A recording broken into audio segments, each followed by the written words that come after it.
Good evening, ladies and gentlemen. Nice to see you all here this evening. Apologies for absence, please. Thank you, Chairman. Apologies have been received from Councillors Anthony Baggott-Webb, Pinder Chauhan, Karen Cooper, Janice Duffy, Rupert Frost, Joe Guilford, Terry Guilford, Andre Gonzalez de Savage, Anna King, Rosie Herring, Charles Manners, Sam Rumans and Richard Salisbury Timms. Oh, sorry, and Paul Joyce. Thank you. Are there any apologies from the floor, please? No? Yeah. Thank you. I'd like to register the apologies for Councillor Muna Kelly and Councillor Winston Strachan.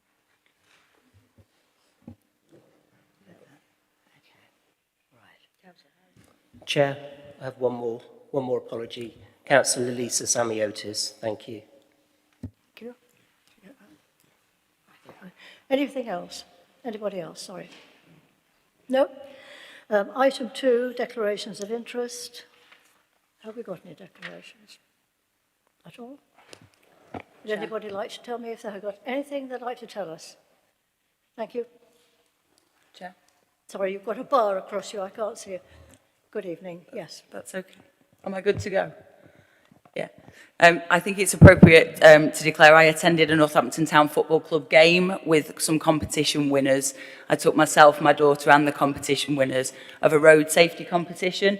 Those 2 tickets for my daughter and myself were free of charge. So I think it's important to note that now. It is already on my register of interests. It is already detailed, but I did want to just confirm that position now. I am going to be speaking on the item, so if anybody has any objections to that, they can of course advise. Thank you.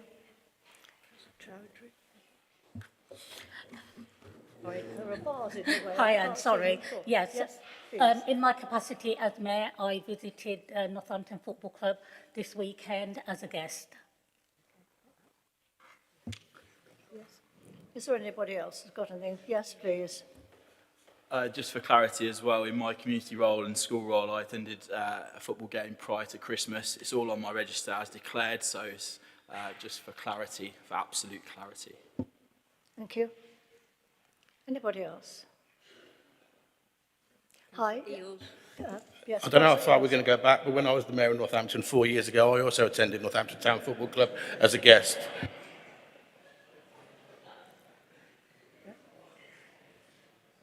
Can you see anybody else? Right. If there are no further declarations of interest, we'll go on to item 3. You will probably notice that I don't have my Vice Chairman here this evening. I'm ably assisted by 2 very well-known people. However, I'm afraid Councillor Gonzalez is unwell and at the moment in hospital, so won't be with us tonight. We're now going to... Sorry, I forgot the right sheet. We're going to have the presentation, aren't we now? I'm sorry, I turned over the wrong page. So we're going to take individual statements, so there have been 6 requests. Yes, thank you. Sorry, turned over the wrong page. We go on to item 4, public participation. We have 6 people who would like to make a presentation this evening. So the first person I'd like to call is Tom Cliff, please.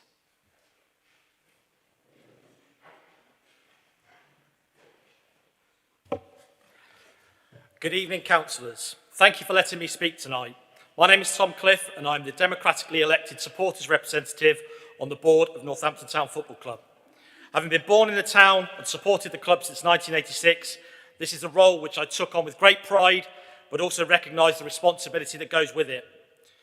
My role is to represent the fans' opinions and not simply to put forward my own views. Since starting the role, I've facilitated many meetings between groups and individuals and the club, all of which requests have been agreed to and taken place. Whilst I cannot claim to speak for every single supporter of Northampton Town Football Club, for me it was incredibly important to ask them for their views. You will of course in the pack of information have seen that 97.67% of supporters backed the plans to develop the East Stand, given all of the details that were available. This was from close to 2,500 supporters and people from Northamptonshire. I've personally spoken to hundreds of supporters, both at matches, in town, through my voluntary role at the club. This is from fans attending their first game through to commercial partners at the club, supporters who travel all over the country supporting our team. It is clear that this proposal has the support of the vast, vast majority of supporters. Where questions have been asked, they've been answered. The Q&A produced by the club shows this and was made available for all of you to view. There has been a huge amount of paperwork, legal advice and debate around this. But to anyone who has asked the supporters what they think, the message coming back from the fans is loud and clear. Northampton Town Football Club means a huge amount to the people of Northamptonshire and beyond.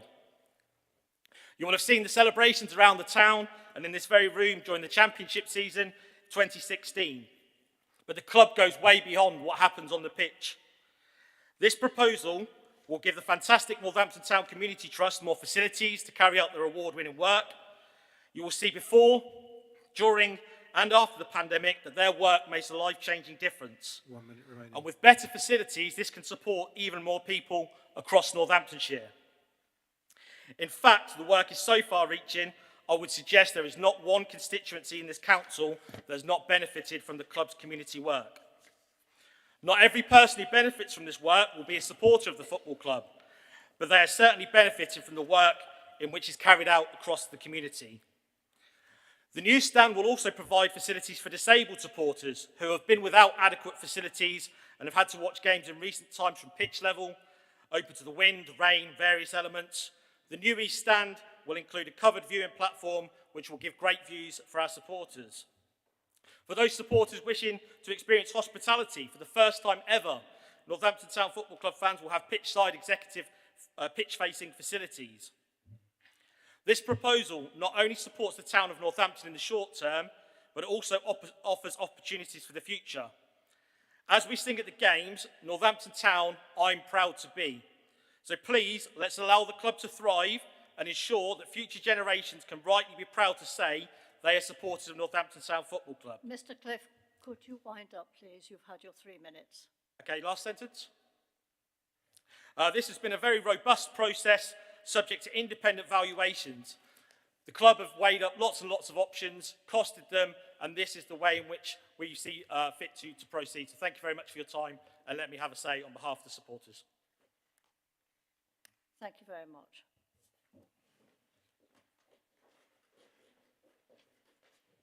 I'd now like to call James Whiting, please. Mr. Whiting, you have 3 minutes. As Chief Executive of the club and on behalf of the directors, staff, volunteers and supporters of both Northampton Town Football Club and NTSC Community Trust, I'd like to thank the Council for carrying out such a thorough and detailed process. From day one, we have also always welcomed detailed, independent scrutiny because ultimately any deal has to stand up to that. This deal does. The benefits of the East Stand completion are huge and wide-ranging for supporters but also the wider community. Pitch-facing hospitality, reinstatement of some of the best facilities for disabled supporters you'll find, multi-purpose rooms that will be used on match days and also double up as meeting and classroom space, allowing us to continue to broaden the work of our award-winning community trust. We held an open house event in the summer and shared these plans with our supporters, as well as detail on the wider development. The feedback we got was overwhelmingly positive, and this was confirmed by a poll of supporters which attracted thousands of votes and a 97.67% in favour of the plans. The plans clearly show a significant area behind the East Stand for future growth of the club, with the club owning the freehold. There will be room in the future to build a stand the size of what you typically see at a Premier League stadium.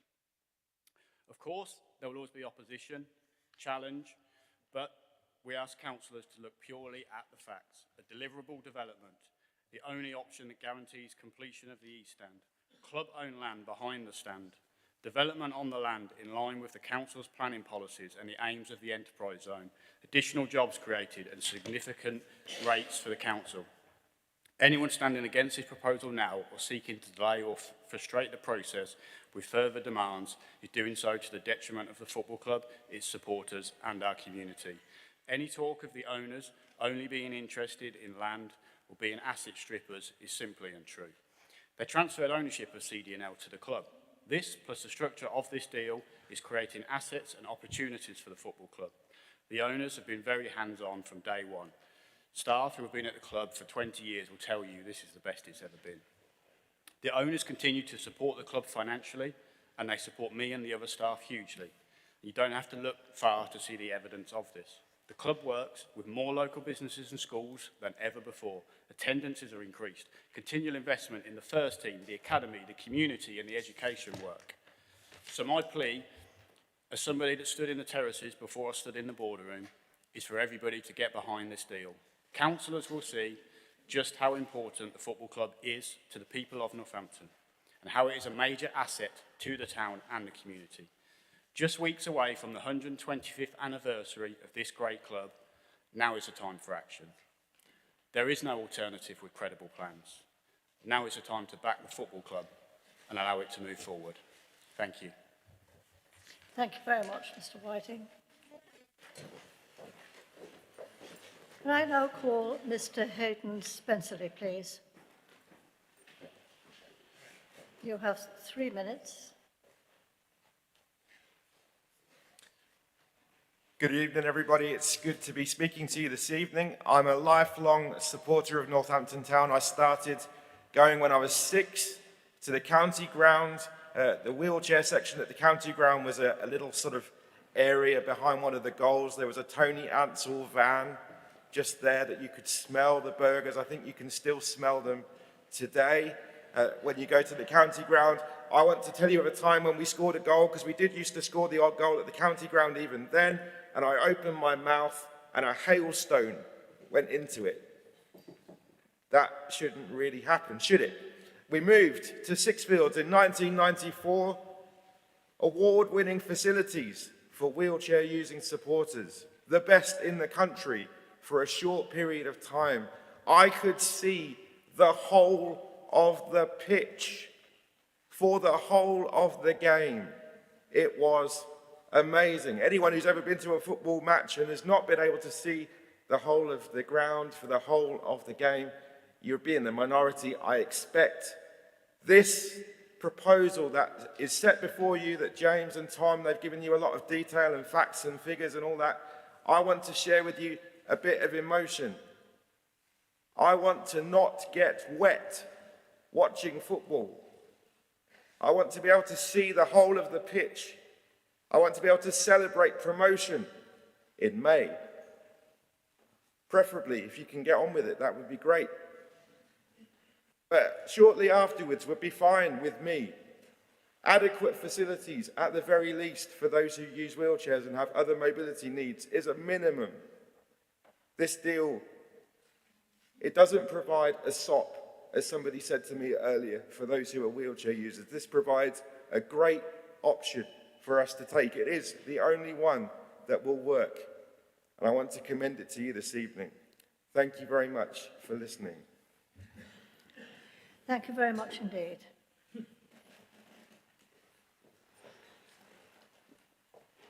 I now call Mr. Andy Roberts, please.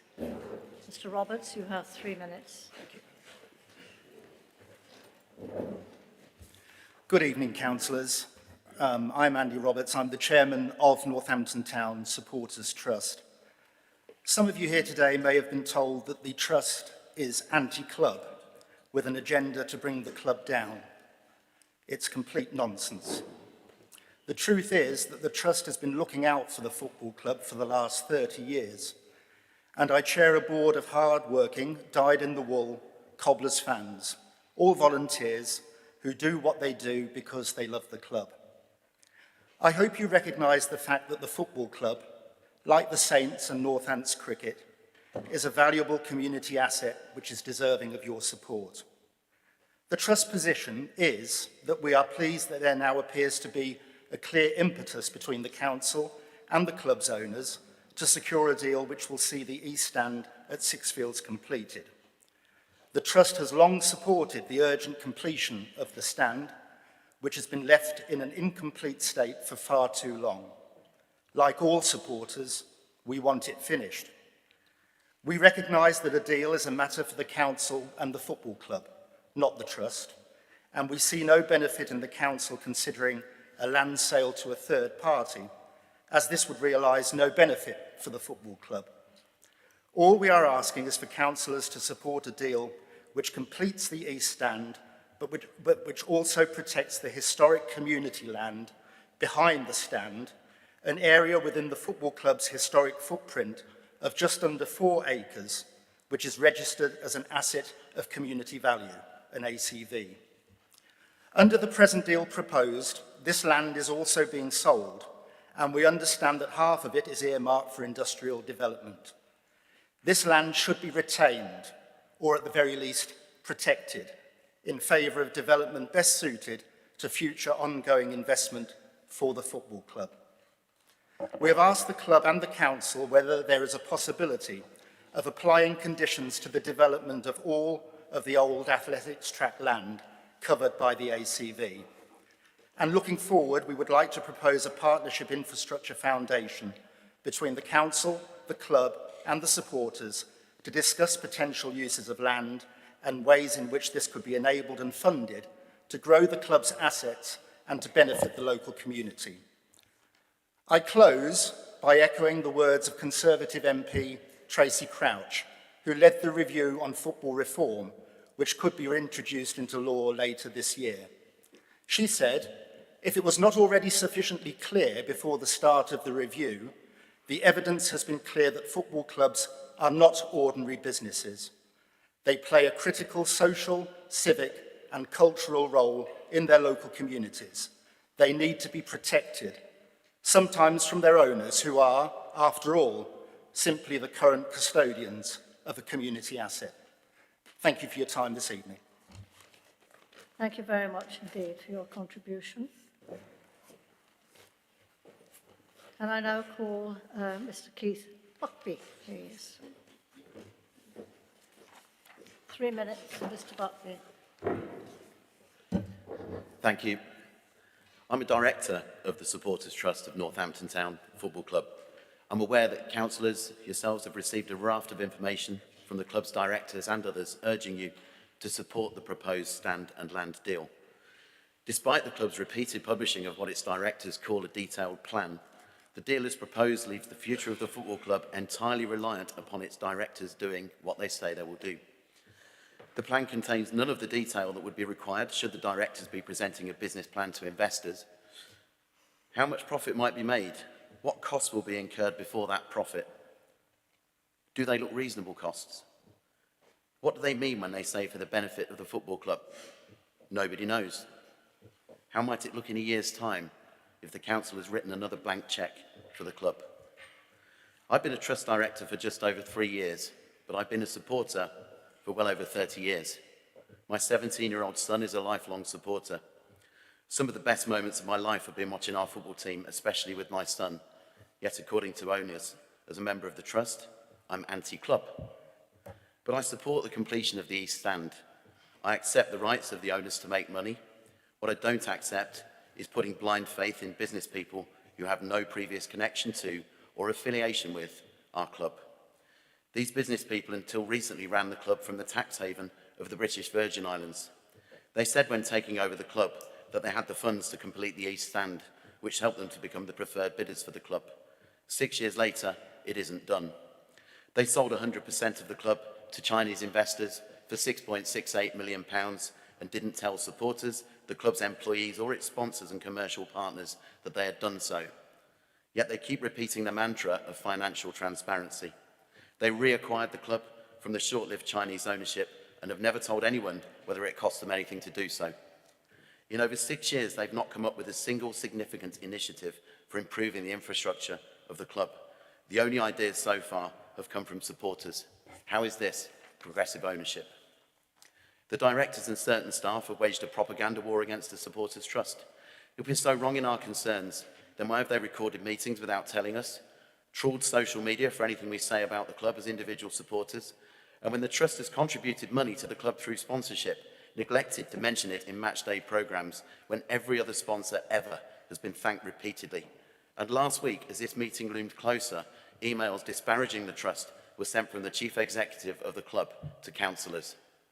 A chief executive who was working for the Cardozas when they nearly took our club away from us forever. I urge you to please exclude the club's original footprint from the deal, whilst we wait to see whether the owners and directors of Northampton Town will prove to be honest this time around.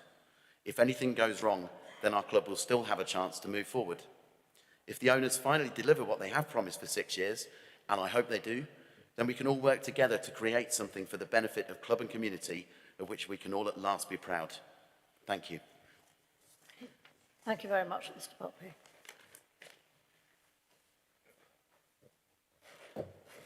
And I call the last person to be called is Mr. Derek Krajewski, please.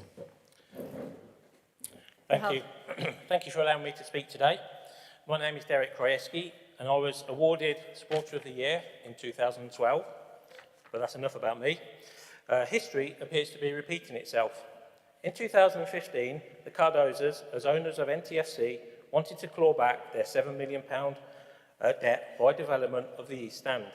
Today, the owners want to claw back their £7 million debt by development of the East Stand.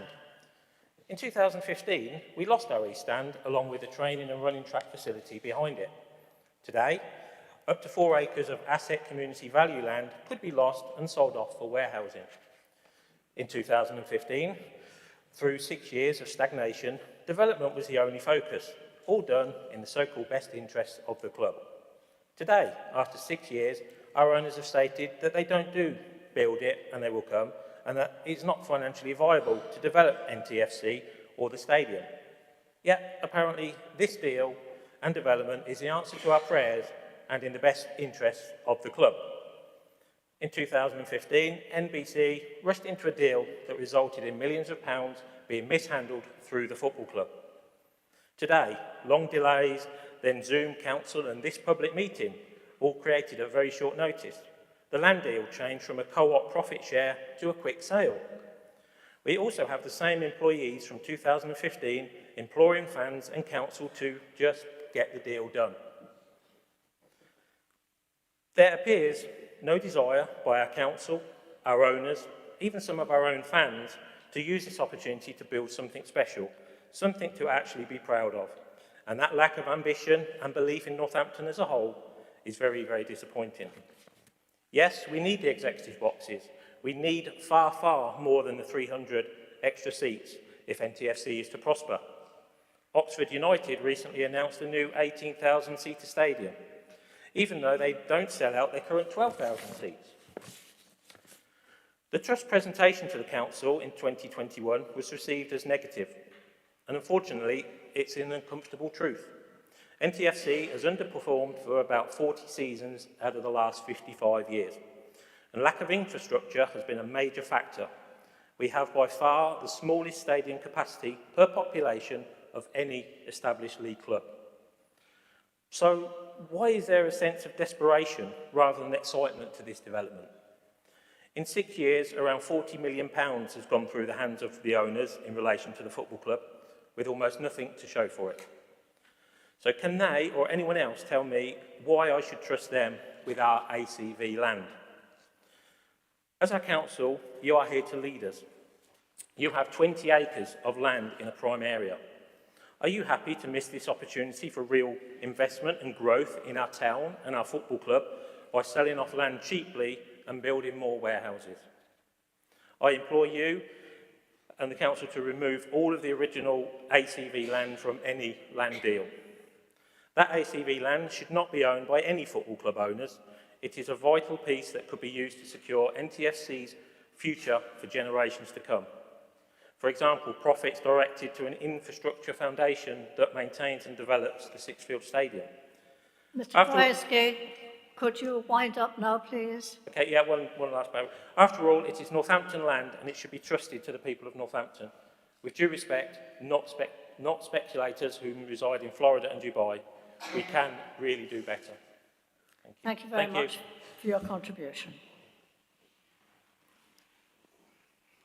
We're now going to move on to item 5, disposal of land at Sixfields. I'm going to invite Simon Bowers, the Assistant Director Assets and Environment to make a presentation to the Council. Good evening, members. It's a pleasure to be here. I will perhaps preface my presentation with the comment that this is complicated. I think you probably all know that, but it needs to be said. And there are no easy or straightforward answers. The presentation is focused on the property and legal aspects. That's not to decry the important community issues you've been hearing about, but it reflects the Council's particular duties. So forgive me if some of this seems dry. It is, I would say, necessary. So I'm going to run you through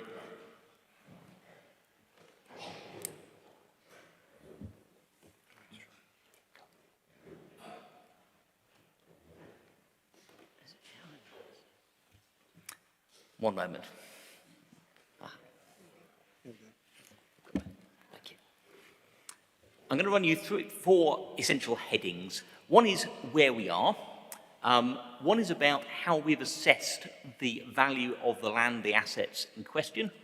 The third is to talk about CDNL, which is the proposed purchaser under the club, and Sildara proposals, and finally to wrap up with opportunity for questions.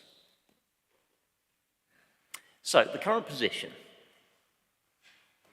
The site has a tenure, land ownership, illustrated on the plan, which will be before you very shortly.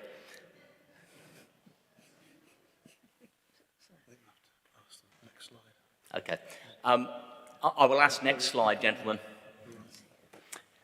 So, we have a plan there which is probably relatively hard to see, but you've seen a very similar one in the paper, so hopefully that is helpful. The first thing to say is all the land is owned freehold by this council, by West Northampton Council. And the second thing to say is it's all currently burdened, in the jargon, with leasehold interests, sometimes multiple leasehold interests, and other agreements, and I'm going to run you through those. The first thing is we've got a long lease on the Household Waste Recycling Centre. That was originally granted by NBC to NCC, and that's indicated in the dark blue. We then have the main site lease. We had to call them something, and it may not be imaginative, but at least it's descriptive, and that's the light blue land, and that's a lease held by County Developments Northampton Limited, CDNL, which is the subsidiary of the football club. We have a running track lease, also in the hands of CDNL, and that is green, it says, but it's a bit hard to see because it overlaps with the blue and with the red and with the purple, and for reasons which will become clear as we move on. There's the Homes England clawback deed, because this land, or the bulk of the land, was transferred from what was then the Homes and Communities Agency, now known as Homes England, and they have a right to some money depending on certain things that may happen. The stadium lease is in purple, and what is now actually a leasehold held by this council is red, and this is the other half of the running track that's been discussed already this morning. So, in particular, on that piece of, the multicoloured piece of land, we have a West Northampton freehold, we have a CDNL leasehold, and then we have a split sub-leasehold between this council and the football club. Next slide, please. Slide, please. Yeah, great, thank you. So, I mentioned the Household Waste Recycling Centre lease. This was granted back in 1994, long before all of these issues came up.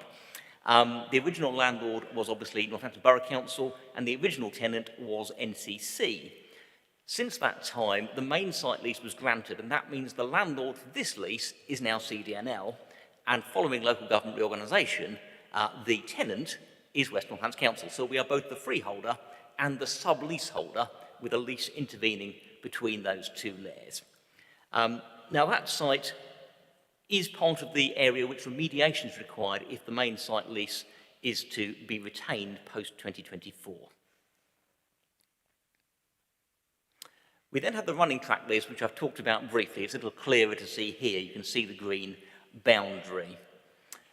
Here, as I said, the tenant is CDNL, and West Northampton Council is now the landlord, but it is overlain by the other leases I mentioned. And it has a user restriction which limits it to sports use, including athletics, which reflects its history, although there are some qualifications to that if there was a mortgagee in possession, for example. Next slide, please. So the main site lease I've referred to, granted for 150 years back in 2014. West Northampton is now the landlord and the tenant is CDNL. There is a conditional option to break, which I've just referred to, exercisable from April 2024 if the land has not been remediated to a satisfactory standard. It has significant remediation and ground condition issues. Those of you that know the site will know it's a former household waste site, and if you drive any of the roads around there, you'll have a sense of the kind of ground issues which the site suffers from. And it's also subject to, as I've mentioned, the Homes England clawback deed. Next slide, please. The clawback deed was entered into when the land was transferred from what was then the Homes and Communities Agency back in 2014. Essentially, it assumed there would be a scheme of development led by housing on the site, and provided that scheme was delivered, then there would be nothing payable. But if anything other than that is delivered, there is an obligation to pay 50% of the uplift in value to what's now Homes England.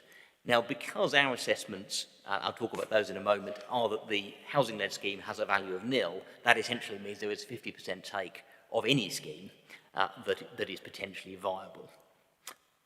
Next slide, please. The asset and community value has been mentioned this evening, so it's helpful just to clarify what that is. The ACV listing was granted by Northampton Borough Council, as was back in February 2019, and it expires in February 2024. It can be renewed, but it has to be justified at the time on application. And essentially the tests are whether the land is currently community use and is likely to be so in the future. A little bit more about the ACV process. Next slide, please. This is a system that was introduced in the Localism Act of 2011. It's relatively easy to have an asset listed. As I mentioned, it's simply a question of saying, is this land of value to the community, and is it likely to be a value to the community in the future? There are certain exclusions, such as housing, but many things which people do and enjoy are likely to fall into this test. An application to list comes from a community interest group, which is either some kind of community association with a local link, it doesn't have to be local as long as it's got a local link, or a parish council for the area or a neighbouring area. Now, the consequence of your land being listed as an asset of community value is not as dramatic as it might sound. Essentially, it puts in place a delay when a disposal is contemplated. If a relevant interest is to be disposed of, and a relevant interest is essentially the most remote interest from the freehold. So if you've got a leasehold, it's the lease. If you've got a sub-leasehold, it's the sublease, and so on down the tree. So if that interest is being disposed of, then the owner has to notify the council in its capacity as the authority dealing with these things. The council then lets the body that notified or originally applied for the ACV that this has happened, and it also puts it on its website, so anyone who is interested can be aware that that's the situation. There's then a 6-week period in which any community interest group, it doesn't have to be the original one, can say, we would like to be considered as a bidder, and if they do, there is then a 6-month moratorium, a 6-month delay, which essentially is designed to allow groups to raise money and put a credible bid in. Now, during that 6-month period, or indeed the initial 6 weeks, the landowner can always sell to a community interest group. There's never a bar on that. But otherwise, they have to wait until the end of that period if they want to sell to anyone other than a community interest group. But at that point, they are free to dispose of to whomever they will, subject to whatever rules may apply to them as owner. And then finally, if there is no disposal within 18 months of that 6 months ending, or the 6 weeks, depending on the case, then the whole process is run again if the owner wishes to sell. So essentially, it's a delay to allow community groups a time to purchase if that's what they wish to do. Next slide, please. So we've reviewed, as you might expect, the value of the council's land, and that's known in this jargon phrase, best consideration. Actually, it's even longer. The formal phrase is the best consideration reasonably obtainable, and that's the statutory test we have to meet. Next slide, please. A lot of work has been done on this site to try and understand its condition and therefore what it's worth. We used, or Northampton Borough Council used, Ian Farmer Associates and Hydrock, and latterly Axiom has also been brought in to provide a series of ground engineering, pollution, hydrological and structural assessments to work out what is possible on this land and the kind of order of magnitude of costs. And in particular, we've used Lambert Smith Hampton in recent times to evaluate both cost and value and work out, therefore, what the land would ultimately be worth. Next slide, please. LSH were commissioned following a mini-tender process. They're a multidisciplinary consultant with a wide range of relevant skills, fundamentally around valuation, but also around cost and so on. So ideally placed for this work. And they were commissioned to assess a whole series of options for us to see which one produced the best value, produce a planning statement, evaluate the development options, review the ground condition surveys, refine foundation solutions, all the way through to working out what it is the council's land is likely to be worth if it was available on the open market. A position which, I have to stress, is complicated by the very complicated tenure situation, the various ownerships and leaseholds which apply. Next slide, please. The LSH viability report produced some numbers which, as owner, we weren't massively happy about in some ways because they're all red, they're all negative. And whichever way you slice the numbers, it suggested that you couldn't actually generate a positive land value. I don't need to say much more on that slide. Next slide, please. So all the appraisals showed negative values. However, there was also an assessment done looking at what are the comparables out there, what do people typically pay for commercial land in and around Northampton, and also a review of the existing use value. What could you get from the land if you just used it in its current state with some fairly minor amendments? And that produced a value of 890,000, which in the Red Book has actually come down slightly to 865, but it's within the margin of error, frankly. So that gives you a sense of the likely value if the land was freely available. So that's the background. But then we've had two proposals. Next slide, please. We've had the proposal from County Developments Northampton Limited, CDNL, which is to purchase the freehold of the site shown. And that is for 890,000, a figure that you'll recognise. It excludes the household waste site and also some other ancillary land, so it gives us a fairly clean set of land ownership. Key point that the council can reacquire the land in 5 years' time if the east stand has not been completed to the agreed specification. Now, we don't think that's very likely. There's perhaps a very minor financial benefit there, but essentially that is there as a protection. The land is subject to the clawback from Homes England, and therefore we've built in a mechanism that says if the Homes England clawback is less than is expected, the council will get 80% of that. And why it's 80% and 100% is because it's always a good idea to give someone an incentive to do something which improves your financial position, and the 20% we judge is enough to do that. And the club's directors have recently said they will agree to transfer the western part of the running track to NTFC once the work is complete. Next slide, please. We then have the Sildara proposal. This is the one that came through the best and final offers process, as did the CDNL process. And this gives a purchase price of 2.050 million for a slightly smaller area of land. You can see there that the athletics track is excluded.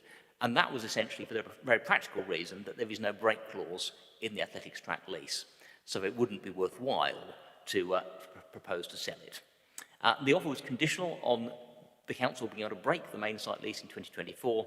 And as with the CDNL proposal, it excluded the HWRC site and the ancillary land. Next slide, please. Very recently, we received a second proposal from Sildara, or a modified proposal, which is generally the same, but took away the risk around breaking the lease, or took it onto themselves. However, that leaves a number of issues around how a joint landlord would work. Normally, you don't have two landlords for a lease. It's got to be very carefully managed.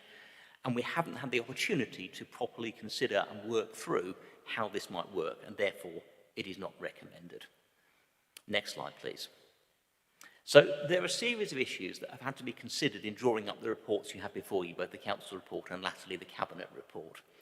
Best consideration I've talked about, this duty to get the best money we can for the citizens of West Northamptonshire, the clawback deed, the risks around the East Stand, appreciating that's not a financial consideration, but it's clearly of importance to members, the asset of community value status. Next slide, please. Whether the parties have the money to complete, that's actually a relatively straightforward matter. The way it can be structured, we can find out quite quickly whether or not they have the money to pay.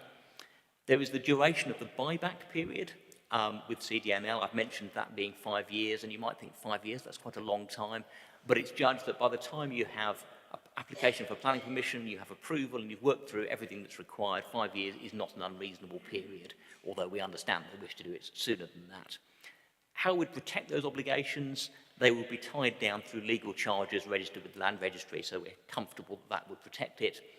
And in terms of can the land be sold on, well, yes, it could, but only subject to the protections, so not a massive concern to us. So the options in front of the council are, I'm sure you can multiply even more if you wish to do so, but essentially they boil down to these. There's the disposal to CDNL. There are the two versions of the Sildara proposal. There is do nothing. It's a perfectly legitimate choice for the council to say, well, actually, at the moment, we don't want to do anything.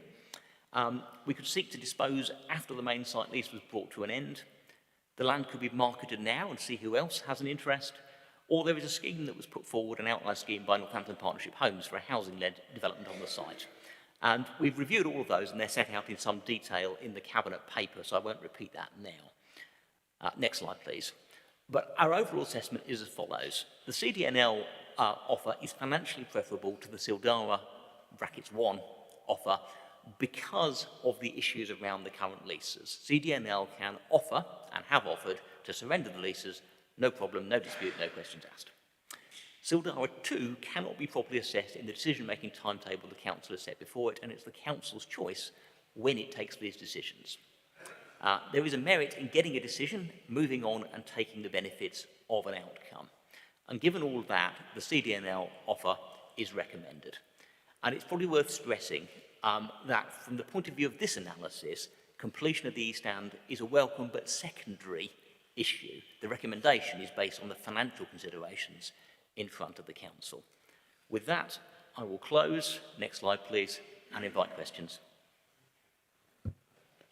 Thank you very much indeed. I'm now going to invite councillors, if they have any questions on the presentation. Please note on the presentation. Can you see who is asking? Because I can't see. Can you see who's asking? Got one there. James Hill. James Hill. Councillor Hill. Thank you, Chair. Just a question regarding the Sildara second proposal. We talk about that we can't assess it within a timetable of the council's decision-making timetable. I assume that we, as the council, set that timetable, right? So what is the reason we can't alter that timetable to have a look at that deal in further detail?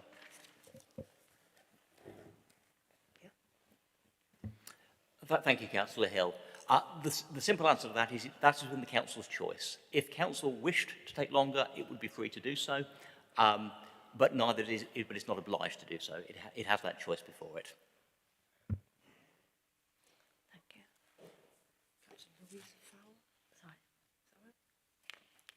Councillor Fowler. Councillor Fowler, please.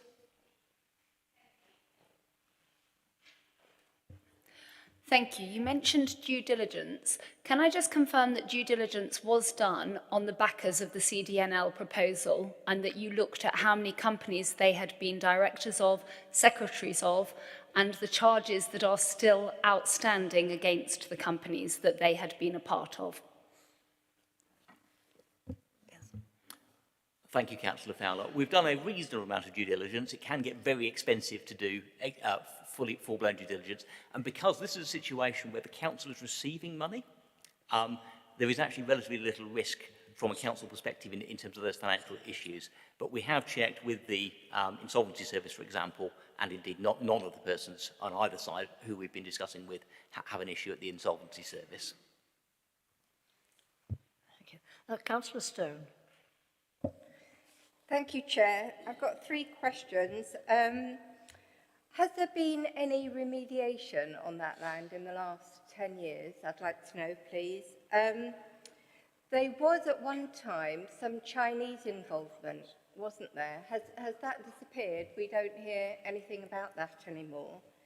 And then my last question, if you don't mind, is about ethics. Do we have an ethical policy in relation to this? And are we satisfied that all the ethical requirements you would expect have been met?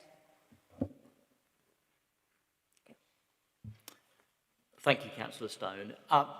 The site has not been, well, the site is large and complicated, as with everything about this matter.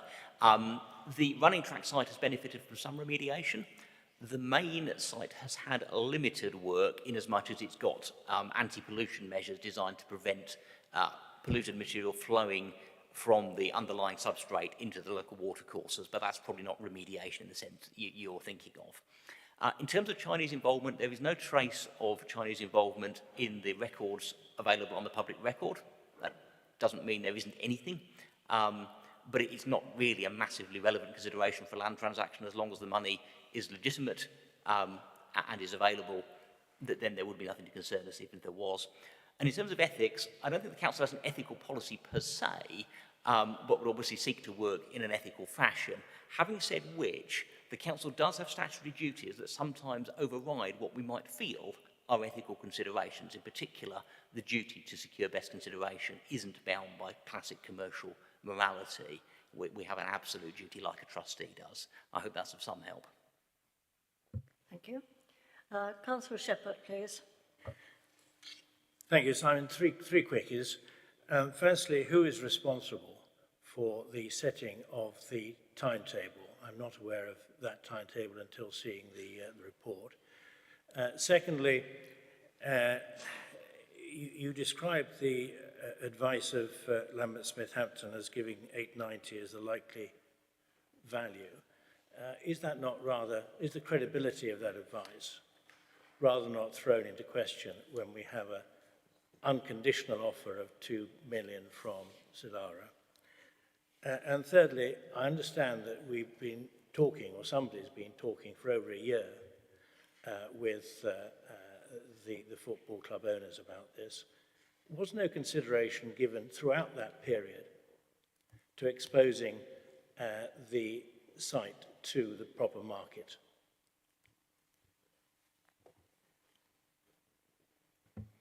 Thank you, Councillor Shepherd. In terms of the timetable, that was agreed by officers, but under the instruction, in agreement with the Council's political leadership. So, as I said, that's ultimately a choice for councillors, but it's been set in order to get a decision made. In terms of Lambert Smith Hampton's credibility and the Sildara offer, it's a question I myself have raised. It's a legitimate question to ask. But at the end of the day, LSH has done a fair and professional, and we ourselves with our own expertise have quite rigorously cross-checked them, in assessing what a rational person in an open market context will do. No valuer can assess what the market will do because it doesn't know what someone might do who has some special information, some special skill, or some special interest, whether that interest be strictly rational in the economic sense or not. So we're comfortable that LSH are giving us good advice. Clearly, someone can always say, because they want to, they're going to offer more money than it would make sense, if you were, say, looking at it in an economically rational way to do. And that's their prerogative. In relation to how we put the site in the open market, yes, it's been considered, but in the end, there isn't a great deal of point in doing so. Because the land is tied down by these leases, it made sense to talk to CDNL. The Sildara offer is a surprise, in a sense remains a surprise, although we understand where it's come from and why. And we don't think there's going to be anything better emerging from the wider marketplace. And indeed, that option is looked at in the Cabinet report in a little bit of detail. Thank you. Councillor Beardsworth, please. Thank you, Chair. A couple of questions. As in the last deal in 2015, I did ask if it had gone to scrutiny because I think this is a huge, complex situation with lots of views and a lot of trust issues involved. I was told at the time that it didn't need to go to scrutiny, and indeed it did. So I'm just wondering if we've got time to have a quick scrutiny meeting to actually look at all the views and see if we can come to a more rounded situation. I know I've been involved in lots of talks, but there's other councillors here that haven't. And I think this is such a huge decision that I think we must make the right one this time. We can't afford to make any more mistakes. Thank you, Councillor Beardsworth. There's been no request from any of the scrutiny committees to have a look at this matter. Clearly they're empowered to do so if they so wish, so that's really in the hands of scrutiny if it wishes to do that. One thing I would perhaps say is you mentioned trust. What we've tried to do is construct these deals, or these prospective deals, on a basis it doesn't actually matter whether we trust the other party or not. There are some people in this room who've heard me say this at a former Daventry meeting, where, in a different context entirely, you never work on these deals on the basis you trust the other party. Not because we assume that all humans are untrustworthy, but simply because they can change, circumstances can change. So the deals have to be constructed on the basis they will work, whether or not the other party is trustworthy. And that's how these are constructed as well. Thank you. Councillor Roberts. Thank you, Chair, and thank you for the presentation, Simon. First question, will the work, and you have talked about this before in other briefings that you've done, but will the work that we're doing, or that's proposed to do in respect of selling the land, tidy up some of those lease issues, which are clearly half the problem with dealing with the deal itself? Councillor Hill raised a question about the timetable, and you said it was for council to set the timetable. You have partially answered my question to the other councillor. You said that that had been set with yourself and with the political leadership, or with, not yourself, officers and the political leadership. If council was minded to change that timetable, that isn't a process that would need to come before full council to make a decision. That would have been for officers and the political leadership to determine a change. Is that correct? And then, sorry, I know these are long questions. The final question is, you talked about the competitive tender process, or going out to open market. The Lambert-Smith-Hampton report says that the only way that they could explicitly allocate the cost of the actual savings was by doing that process. So whilst I fully appreciate the contents of their report, they do say that the only way to do it would be to go out to that process. On that basis, why have we not then determining that's a need? Thank you. The first question, yes, it would tidy up the leases. That is certainly quite important to me on a professional basis. It's a very untidy site to try and manage from a property point of view. In terms of the timeline, that is a decision between the council's political leadership and the chief executive. I think I would defer to Anna for that. And in terms of LSH and the open market, every surveyor I've ever seen and every report I've ever read will always say that, because that is the ultimate gold standard. It doesn't mean they don't have confidence in their report. It's simply a reflection that only exposure to the market will tell you what the market will do at any one time. Just like a job market or any other form of market, you'll only know which candidates would apply, or who in this case would want to buy the land if you ask. But given we've still got the leases in place, it really wouldn't make sense to do that unless those leases have been removed. It's just too complicated and too risky for the average or even the untypical operator to be interested. Thank you. Councillor Clark, please. Thank you, Chair. 3 questions. First one is the land which has the break clause in the lease for 2024. How many acres does this amount to? The second question is the land condition report by Axiom Structures. What was the date when this took place? And the third question is, in the part of that we require back if the stand isn't completed within the 5 years, how much do we purchase it back for?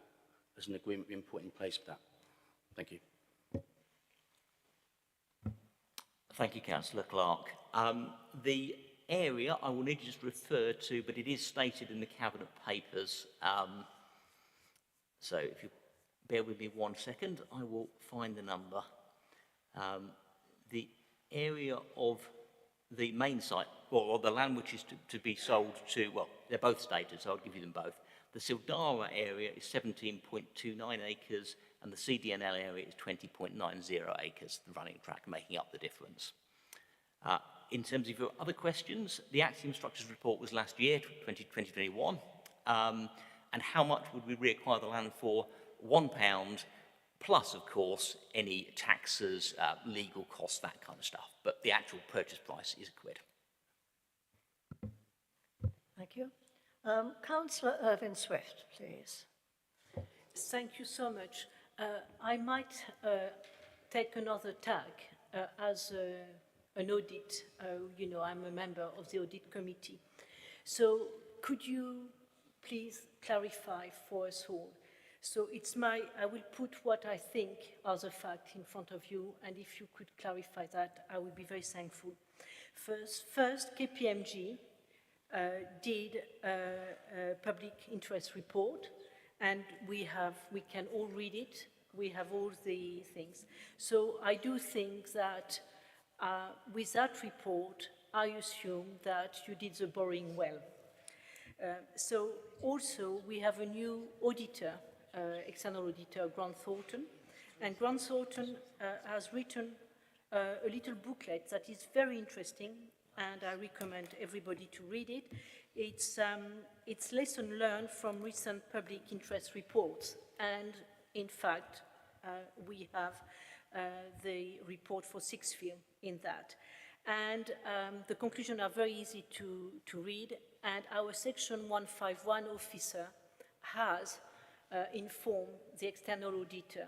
So for me, will you be satisfied, because it's about governance too, do you think that when the deal is done, if Cabinet choose to have the done deal, that should be a priority for external auditor to have a look at it? And if that is, our committee, the committee I sat on, will assure all the councillors that we will do so with the most open and independent mind we have. Thank you. Thank you, Councillor Irving Swift.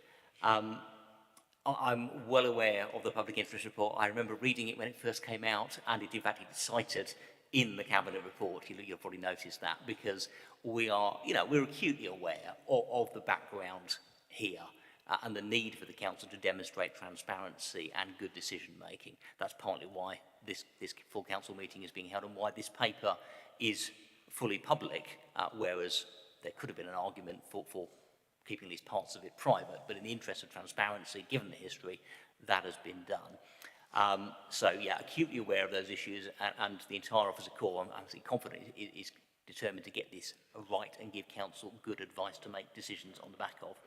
In terms of whether that decision should be a priority for the external auditor, I'm inclined to say no, in that we will have taken the decision properly, and therefore there should be no need for them to be concerned about it. But it is clearly absolutely their right to investigate whatever they feel they wish to investigate, and we'd welcome that and cooperate with it. Thank you. Thank you. Well, I'd like to thank you very much, Mr. Bowers, for your... Sorry, I can't see you. Point of order, Chairman, if I may. Thank you very much for your presentation. Most appreciated. And I'd like to thank councillors for their questions. I'm now going to move on. Chairman, if I may, I'm sorry, Chairman, Simon gave contradictory answers, I'm afraid. It's important because the principal issue of whether we're looking at the 2 million offer or not, he's saying he's not looking at it because he hasn't had time. I asked him the question of who imposed the time limit. He gave the answer to that question. It was officer imposition. Another councillor asked him the same question. He answered in that respect, it was a political officer decision. Which is it? It can't be both.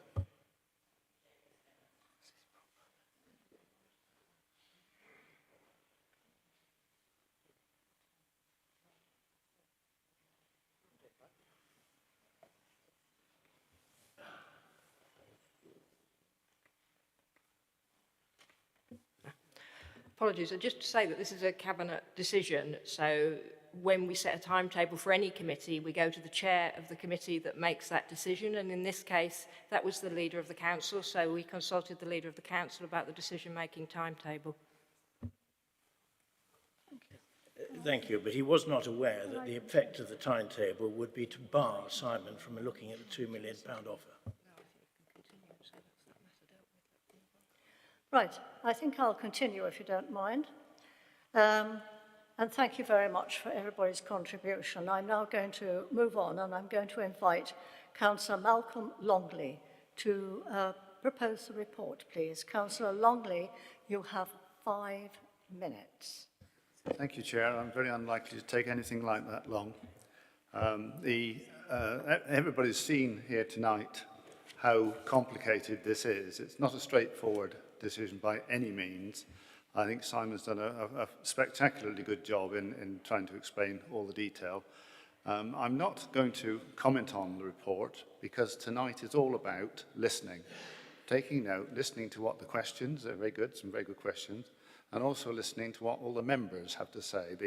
The objective tonight is to get ideas, get thoughts, any good ideas, please share them with us. And with that, Chair, I'm going to cease. Thank you. Point of order, Chair.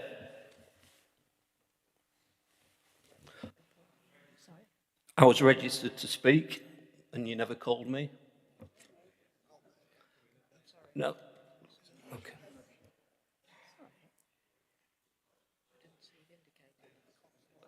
I'm down to speak, but I would also put my hand up for a question. Would you to just Simon hold Bowles. on a moment, please, while I clarify something?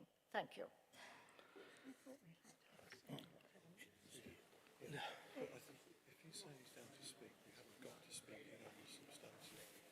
He said he put his hand up for a question. I didn't see it, so I'd like to apologise. I'm sorry I didn't see it, but perhaps he'd like to, if you want to allow him to ask it. If not, What do we do?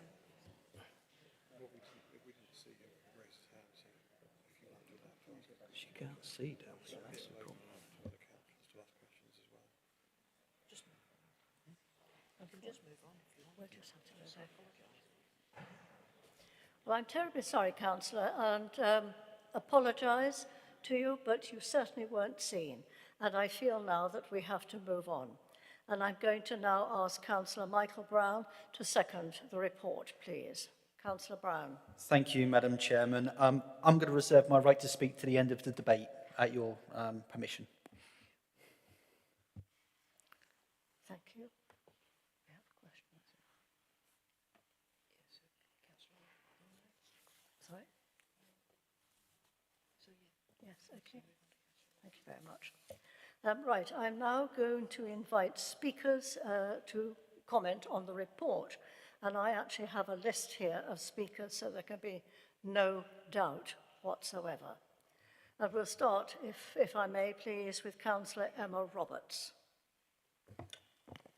Thank you, Chair. Right. I'd like to thank everybody that's spoken tonight and to Council for attending in these numbers at what was quite short notice for many. The Labour group, along with others opposition parties, actually called for a separate council meeting to take place to ensure there is greater transparency regarding what is such an emotive issue for the whole of Northampton and beyond, and so that we have seen a large number of speakers that have come along to speak be able to do so. We'd like to express that whilst we're appreciative of this meeting taking place, that Council is being asked to only do 2 things tonight. There's been lots of talk about voting intentions, and lots of comments and emails, I'm sure, that many of my colleagues have received around about whether you're about to make the right or wrong decision or not. Council's been asked to do 2 things. Firstly, the vote we take tonight is simply to note the contents of a report, the details of which, much to our concern, seem to be changing day by day. Secondly, to express to Cabinet, who are the sole decision-making body in relation to this deal, our opinions and recommendations. And hopefully I'll set out here our contribution as a Labour group to the Cabinet's decision-making process, which Councillor Longley quite happily welcomed at the beginning as he opened his position. The Labour group is supportive of the principle of a deal with the owners of Northampton Town Football Club on the sale of land. This issue has been rumbling on for years, and fans of the football club desperately want to see the East Stand completed and for the club to move forward. We absolutely believe and accept that the club has undeniable support from the fan base, with nearly 98% of the near 2,500 fans who responded to the online poll in support of a deal, such is the desire to get the East Stand finished. In the absence of any other demonstrable proof, we do believe that there is a groundswell of fan support for a deal, and the Labour group therefore share that. However, there are, as we see it, three significant complications.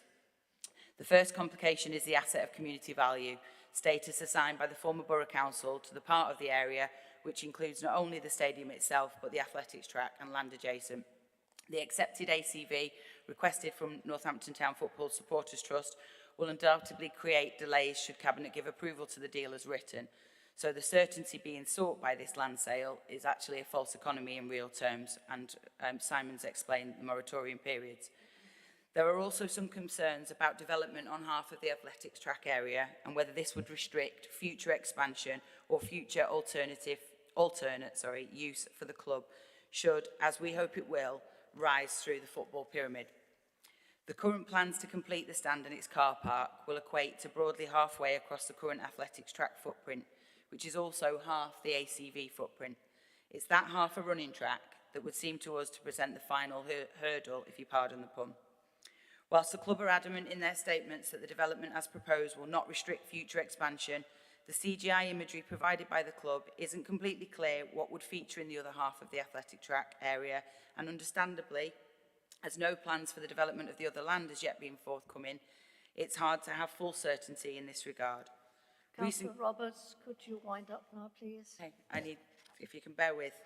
Recent communications we've seen and received from the club would use the word initially to describe the placement of a car park and fan zone on half of the ACV land. That temporary language doesn't help to reassure. To try and move this forward, we propose one of the following is considered by Cabinet. A condition of the sale be placed on the athletics track, ACV area of the land being considered, so that its use can only be for the current or future purposes of Northampton Town Football Club specifically. This would be in effect a condition on the current WNC MBC part only, and the Sildara area on Plan 3 of the council papers be the only footprint be developed for non-FTFC related enterprises. In the short term, we envisage that would mean the club extending the proposed East Stand car park and fan zone all the way across the perimeter of the athletics track. That we feel would retain the land in the spirit of the ACV, but also give the club wider options in the future for expansion. We are not, by the way, suggesting the current almost derelict track remain as it currently is, in whole or in part. The alternative option, as we see it, would be to remove any ACV land completely from the sale and look to incorporate into existing stadium lease and essentially retain the ACV. This option, whilst we're sure it would be desirable to the Supporters Trust, we would assume be much more complicated and would require investigation. These two suggestions have been made in good faith. You've had well over your 3 minutes. Please wind up. If you could provide me with an indulgence, Chair, I would really appreciate that. It's very important that I detail the information. If councillors are happy to hear it, I'd be grateful for that indulgence.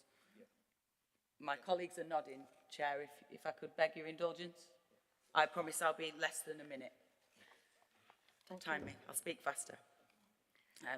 We do not make the suggestions with any negativity towards the club's owners, nor do we question their motives or practices. We make them in a sincere step to give the club extended options in the future to enable bigger growth. There may well be other options that can be suggested that meets the similar ends. The second complication is around the land valuation, and we're quite uncomfortable that a second party, Sildara, has bid significantly more than the CDNL offer, but for less land, minus the ACV land, as we've seen. This obviously begs questions on the value of the land. On the basis, prior to Cabinet being asked to make the final decision, we would ask that at least one, but ideally two further independent valuations be sought for the land to ensure that the value of any potential deal with CDNL reaps a maximum benefit to the taxpayer. If there's any doubt possible of the validity or the robustness of that valuation, that we have to have that to ensure future lines of control. We've not seen the legal advice provided, but have read the valuations, but I'm no expert. But the bit that's difficult and has been difficult for me to stomach is the difference between the two offers based on the Lambert-Smith-Hampton report and the items that they put forward. They say that with engineering evidence, there's lots of savings that could be made, so therefore that's why there might be a bigger offer, but I feel uncomfortable with that. The third complication is the change in details. Roberts, can you please stop now? Okay, no problem. I would please ask Cabinet to consider the extra information, and we have already submitted that request to Councillor Nunn and to Anna. Thank you.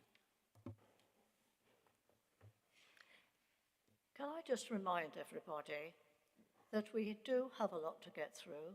There are people who want to speak, and you're entitled to spend 3 minutes to bring your point to the notice of members.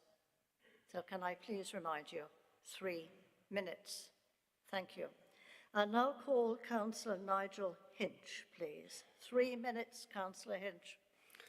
Thank you, Chair. And firstly, I think the cobblers should be congratulated on all the community work and the initiatives that they do to support the local communities. And probably even more to be congratulated on and the fact that they've encouraged so many staff, supporters and sponsors to write to us all, inundating our email boxes over the last few days. What I'm interested in is the 99% of the people that didn't survey, the rest of the West Northants area. So I do have some issues which I've sent through to the leader, and he has all my comments and observations. But there's a few certain points that need to be understood, which is no stand means no land. We can't carry on not having this stand empty for much longer. So I urge Cabinet to understand the details of the whole of the deal and not the basic aspects before you make the decision. The timescales have been talked about. Why hasn't the club got on and developed the East Stand after 6 years? They should have showed that commitment to the club by now, and they haven't. Why does the club want to buy toxic land? Because that's what is being talked about. We've talked about other valuations, and I'll support Councillor Roberts that I think we should have other valuations brought forward. I've spoke to a number of residents locally, and I've got comments both ways, and that's what's the hardest part for me to make a decision as to what to do. It's better it's put to good use than left to decay any longer. But there should be stipulations in the agreement in what they will do as opposed to sell it on to developers. It would improve the area significantly, but plans should also include youngsters, youth clubs, sports training facilities, including an athletics track, as running now is a very active sport. We were talked earlier about what would a rational person do. The rational person would sell to the club the land it needs to develop, to meet its aspirations going forward. But how does this fit with our emerging sports and leisure strategy? Where's the swimming pool? We don't want warehouses. We need to build something for the community. There is a total lack of facilities at this side of the town. Thank you, Chair. Thank you very much. Well done. You're well within your 3 minutes. Councillor Eales next, please.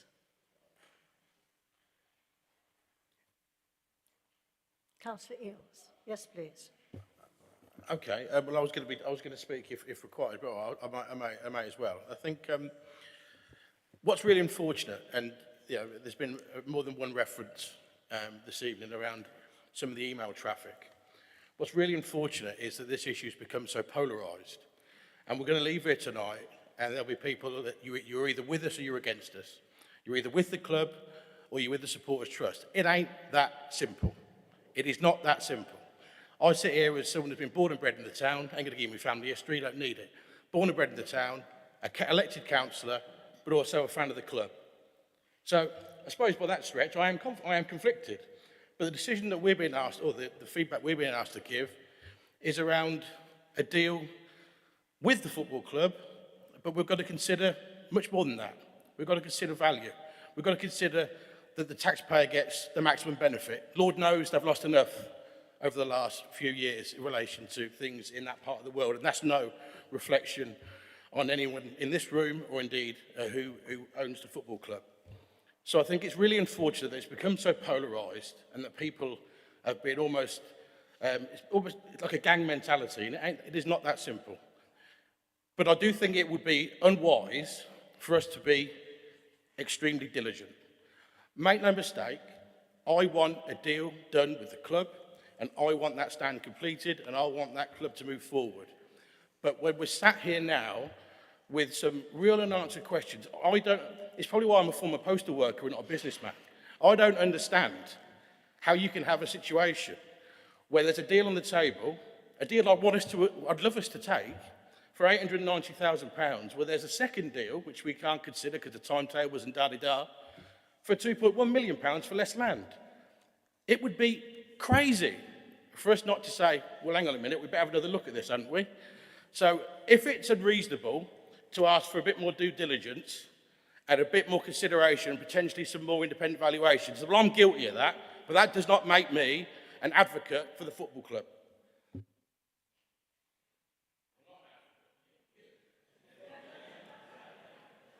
I think we can all gather that, Councillor Eales. I understand. Thank you very much. You are within your 3 minutes.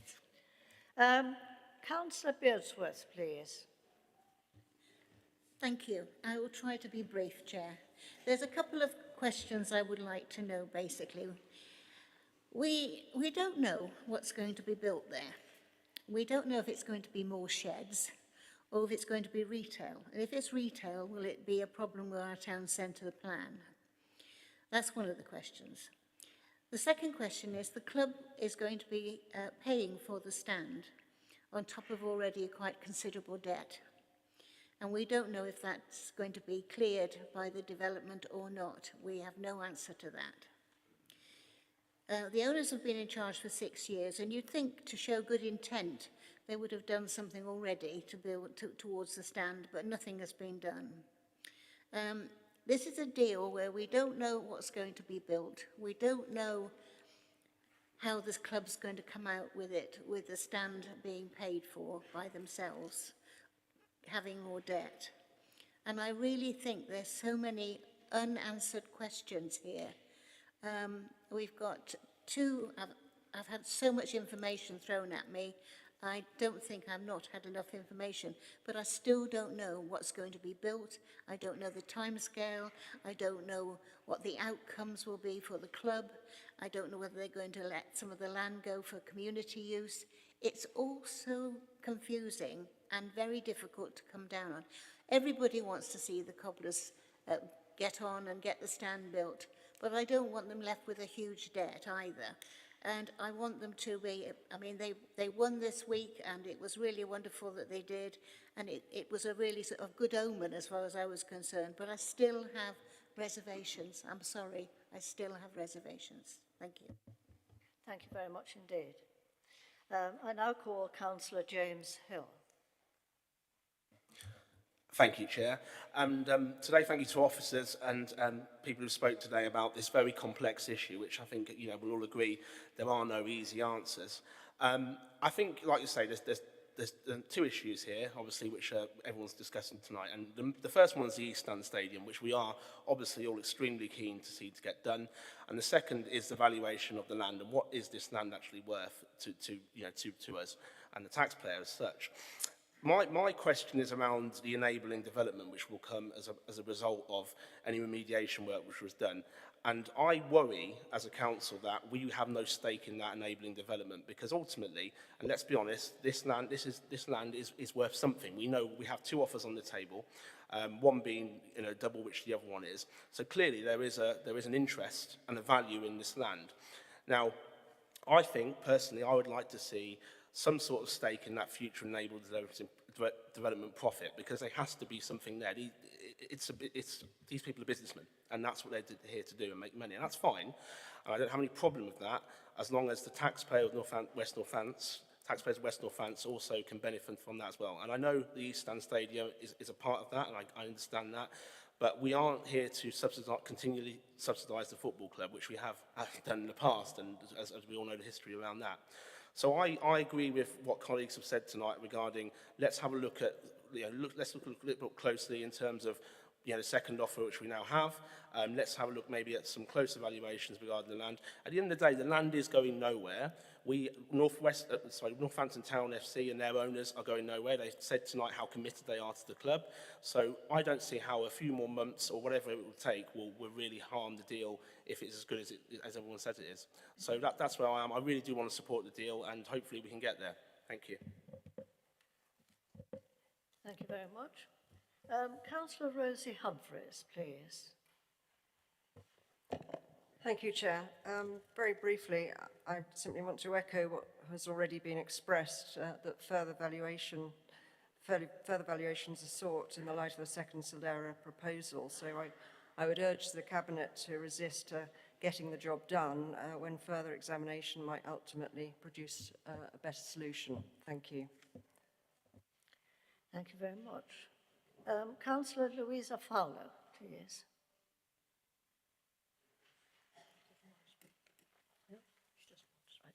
Thank you. Councillor Julie Davenport. Thank you, Chair. I think, was it Councillor Hinch that was, I echo everything you've said. It's as if, you'd read my mind. Now, there's been a lot of talk about the work not being done in the 5 or 6 years, and that is a concern to me. I did raise this today with the club, and it appeared there had been a lot of unknowns. They didn't realise the leases, that there were 2 separate leases on the racetrack.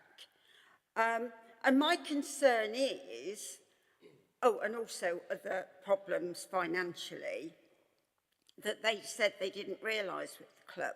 Now, we often come against this with developers, that they'll say, we're going to do this, but then we find it comes back to planning and they vary it because it's no longer viable.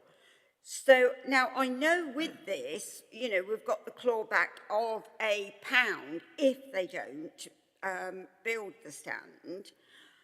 But it still concerns me that there could be other unknowns, and they will then come back and say, well, we couldn't do it because of, conditions.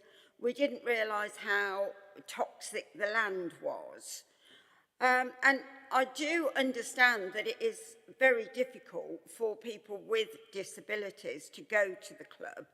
And that begs the question, why wasn't anything done before now? See, I come at this as being quite cynical because of what has happened in the past. And I know it's different people and different conditions, but it still concerns me that we represent the council, and last time what happened, and we have to go out there and talk to residents and be confident in the decisions we make here. And I can't say that I am totally confident with this, and I've read all the information. I probably don't understand it totally, and like Sally said, scrutiny would have been good. And we didn't even have a presentation to us. It's sort of come at me now, and I'm reading everything. I do think that this could have been dealt with better. And the assets of community value, I guess that these assets, the running track, this is where the most valuable of the land that can be developed, I assume, because I don't understand why the club, the Supporters Trust, cannot withhold this historical racetrack. And that would have been one of my questions. Could you wind up now, please, Councillor Davenport? Okay, I'll finish there, thanks. Thank you very much indeed. I'll now call Councillor Jonathan Harris, please. Thank you, Chair. First thing I'd like to say is I'm probably a rarity in this room. Don't judge me on it. I'm not a football fan. That's just long and historic. My wife is. She's pretty fanatical. She's from South Yorkshire, sadly, gentlemen. She supports the Owls. Don't judge her on that. But I do understand the passion and the energy that surrounds football, having been, I was going to say, dragged to many a football match, taken along very voluntarily to a number of matches. I do completely understand the passion that surrounds it. And what is disappointing to me is to hear the speakers tonight, where we have probably a 50-50 split, it would seem, by and large, between those that are members of the Supporters Trust, who clearly feel let down, and we're facing a situation simply where there's a profound lack of trust, perhaps not surprisingly, given the history that surrounds this. And when leaders say that they're going to do something and then don't, surprise, surprise, that's exactly what you get, a failure of trust. So I completely understand the position, I completely understand their perspective, but I echo most of the comments tonight. I want this done. The team and the supporters deserve this outcome, but it would seem rather foolish to rush this, given some of these issues that are emerging, some of the ideas that we've heard, Councillor Hinch's comments. It seems to me that this would be a fantastic location to utilise that asset of community value in a better way. And I hear Simon's comments about how that fits into the process. But for me, I would simply urge the Cabinet to really thoroughly think this through, and if there is an opportunity to revise the decision timetable, then I would urge them to do so. This is a really important decision, not just for the supporters, but for the whole of the community of West Northamptonshire. Thank you. Thank you very much. Councillor John Shepherd, please. Chairman, thank you. Chairman, I have a clear view, if I may say, of the way forward. The background, of course, as we know, the land was given by the HCA for development, for housing, 300 has been mentioned, and employment. It's our duty, surely, to facilitate that development. It's our duty to obtain best value, VFM, for our 400,000 residents, not simply for the 1% broadly who may attend the football club. The deal proposed by the club is to buy time. My guess is that it fears the operation of the break clause. It sees that it's only got 2 years in which to complete the remedial work required. It can't do that, so it requires more time. It buys more time by ripping up the lease and imposing on itself a 5-year time limit to build a stand. That's how it gets out of the particular hole that it's on at the moment. It, and not us, is in a better position to assess its risk in relation to the break clause. Against that, our position is that we've already spent, in our predecessor authority, 10+ million on the East Stand project. I know very few people in this room were personally associated with that, but that's, I'm afraid, an unfortunate fact. And if you look at all of the offer, the most recent offer, if that's rejected, then we're effectively spending another $1 million on the East Stand. I'm afraid enough is enough. The club must build its own stand. The position today is that we have an option. We have discussions apparently with NPH. We have an offer on the table which we're told is guillotined. Now, I just do not understand the logic of that. And I do not believe for a moment that Cabinet next week, in the face of apparently a genuine offer of 2 million, can say, no, we're not considering that offer because we, leadership, imposed a guillotine, and Simon is in fact admitting tonight that he is not allowed to investigate that offer because of a timetable imposed somehow by officers or the leadership. Frankly, if we say, no, we're not entertaining that offer, that's got to be an unreasonable position. So I think we've got to entertain that offer. Frankly, it's absolutely clear to me anyway that we should work up the housing option, which is on the table apparently from NPH. In fact, we should accept neither offer on the table at the moment. the position of the club is weak in respect of the break clause. We should assess the position in 2024. It's only another couple of years away. There's no urgency at all. Defer. Do no option, Chairman. Thank you. Thank you. Councillor Irvine Swift, please. No? Thank you very much. Councillor Danielle Stone. Thank you very much, Chair. What a very interesting debate. I'm absolutely intrigued by all the ideas that are coming forward. For me, it seems very clear to me that this should have come to pre-scrutiny. We should have done a pre-scrutiny job on this, and I regret that we weren't given the opportunity to do that. For me, logic would say that when we are looking at these really, really important issues, we need due diligence in the round, not just on an item. So what I would have wanted to see is what the option would have looked like if we were developing that land ourselves. I never understand this rush to sell our assets. I would want to know if we were developing that land, what would that look like? Would it be housing? Would it be community facilities? What would it look like? I think I say it an awful lot, you know, I'm rather tired of developer-led development where we lose control over what is going on. We need to keep control for ourselves, it seems to me. So I think that should have been one of the options put in front of us. I think the other option clearly is the commercial option. What money can we get? What is the best value we can get out of that land? And then the third option is what would a community-led development look like? So putting the football club at the centre of that. Without those three options, it seems to me that we're not being given enough information to make a really well-informed decision. And I think there are other considerations as well. You will know, Chair, that at the end of March, the next round of prosecutions related to Sixfields are going to start taking place. And so the public spotlight will be on this yet again. And it is really crucial then that people see that we are making good decisions, robust decisions, and they understand fully the process by which those decisions are being made.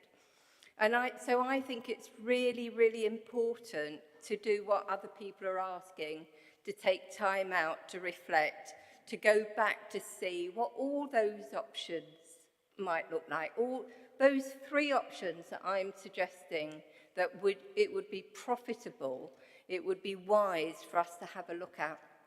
What would a West North Hants development look like? I think we need to know.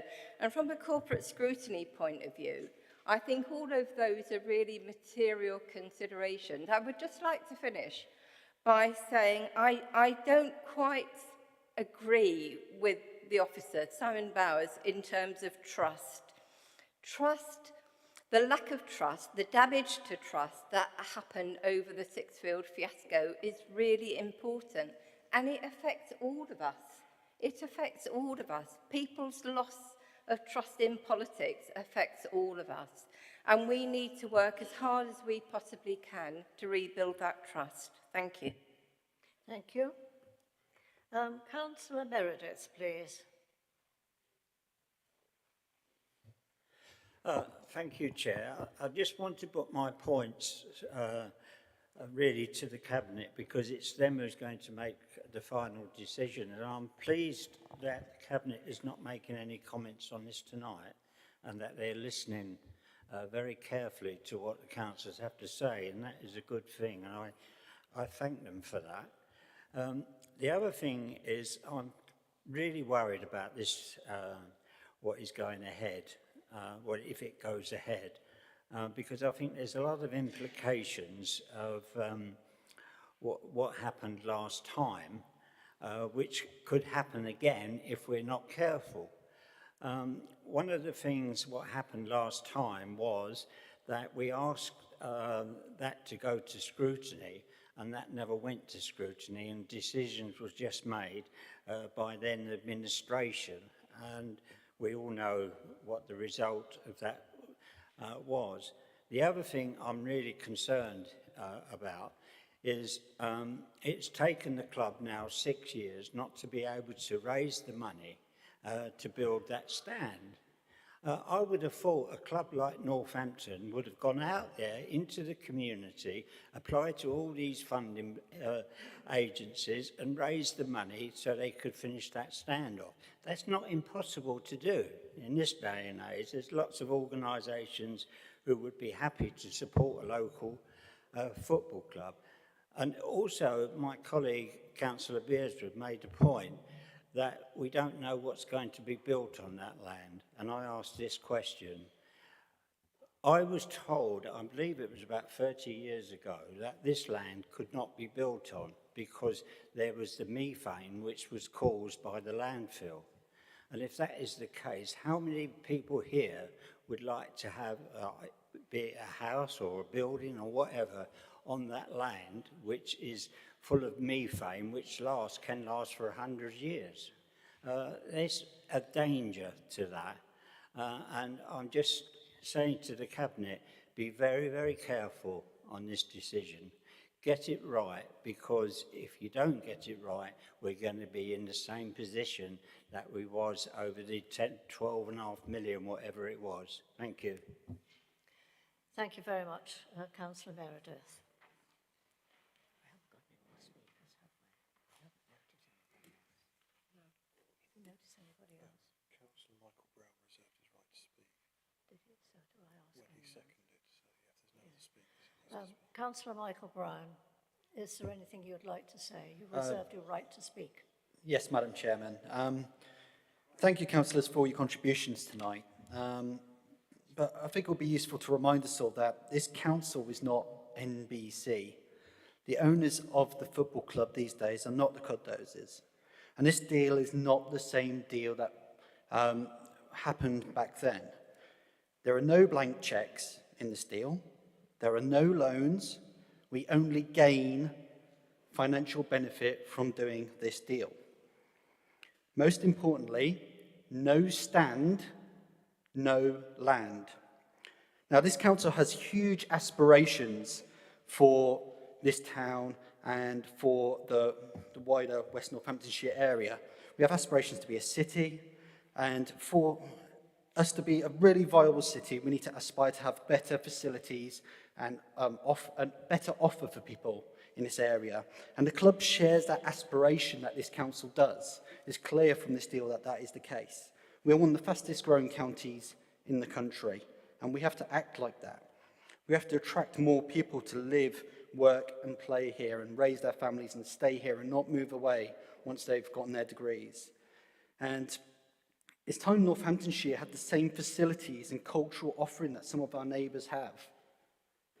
We really do. You know, we don't have a major sports football stadium in this county. I mean, Kettring's lost its stand, its ground, and so has Rushden. So we really need to do our bit as the county town to provide those top-class facilities. In regards to we don't know what's going to be there if we sell the land, well, yes, we do in a way, because we're the planning authority. We'll get to decide that when those planning applications come in at a later date. We'll get to assess them, scrutinise them, and take them through the legal process and balance that against all the checks and balances that we do with every other planning application. So we still maintain that control even with this deal. The benefits are massive. We get to realise the full Red Book value of this asset in this deal. It's low risk, no stand, no land. It improves our offering as an aspiring city. It gives us better civic pride and sports facilities for the community, as well as our professional major football sports team. So, in 5 years' time, if this doesn't happen, then we can go back to the market and we can go with option B, C, D, E, whatever we want, because we get it back. We can do what we want with it then. They would have blown it in 5 years if it doesn't happen. If not this deal now, then what deal when, is what I'm going to ask councillors tonight. This is not the Cardoza deal. This isn't a blank cheque. So no stand, no land. Thank you. I'll now call on Councillor Malcolm Longley to reply to the debate, please. Thank you very much, Chair. And, well, thank you, everybody, for the contributions tonight. It's been precisely what we've been looking for. And we've listened. And thank you, Dennis. Appreciate your comment there, because we have listened, and that's what the objective was tonight. It's a complicated issue. We all agree on that, I'm sure. I thought we got some very interesting ideas across the floor. Thank you very much indeed for that. We had comments on the valuation. Like I say, hear what you say there, and also comments on the timescale. I think John, with his legal background, talked about the strength of the break, and I think that's an important point. And those are the key points I took out of it. One thing I would say on the valuation that we're going to think through all of these things during the next week. One thing I would say, for those that didn't know what a red book valuation is, that's the, as Simon referred to, red book is the sort of valuation you take to the bank or HMRC. You know, we use that. So I'm not going to go on because I've said what I wanted to say. And again, thank you very much, everybody who's contributed this evening. Very much appreciated. Thank you, Chair. Thank you very much indeed. I'd like to thank councillors for all your comments. It's been very, very interesting indeed. So I'd now like to ask you to vote to note the report. Can I have a show of hands, please, for those for the report? I'm asking for a show of hands, please. For? Thank you. Against? Thank you. And any abstentions? Thank you very much. That's carried. That's carried. Thank you very much. Item 6 is urgent items. I have none. And before you go, ladies and gentlemen, what I do have to say, to remind you, could you please remember that there is a Members' Information Day on Saturday this week from 9 o'clock until 12:30.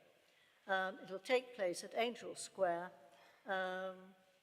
Lunch will be provided. Registration is from 8:30. I think that concludes our business. Thank you for being here. Safe journey home.